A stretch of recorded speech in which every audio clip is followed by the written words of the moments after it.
Welcome to our channel. Today we how to download Figma to Bubble Design Handoff Workflow Easy Tutorial step by step clearly. Begin by opening your preferred web browser.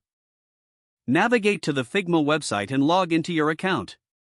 Select the design project you wish to export to Bubble. Once in the project, click on the frame or component you want to download. Look for the menu icon in the top right corner of the interface. Click on the Export option in the drop-down menu.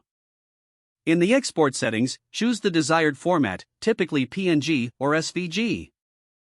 Set the appropriate export settings, ensuring you include all necessary layers. After adjusting your settings, click the Export button.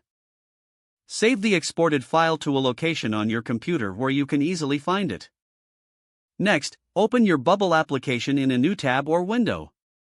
Choose the page where you want to implement the design. On the left sidebar, locate the image element. Drag and drop the image element onto your design canvas. Now, click on the image placeholder that appears. In the Settings panel, select the option to upload an image. Navigate to the location where you saved your Figma export. Click on the file and select Open to upload it to Bubble. Once uploaded, you can adjust the size and position of the image element to fit your layout. Continue to repeat this process for any additional frames or components you exported from Figma. For more complex elements, consider using Bubble's style editor to match the design more precisely. After placing all images, review your Bubble page to ensure it reflects your Figma design accurately.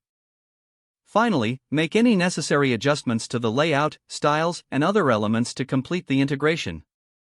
This completes your handoff from Figma to Bubble effectively. If the page does not load, refresh the browser or try again in a private or incognito window.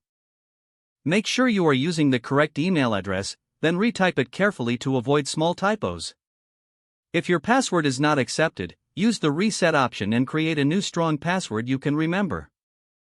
Check your spam folder for verification or security emails, then complete any requested confirmation steps. Don't forget to like this video and subscribe to our channel for more step-by-step tech guides.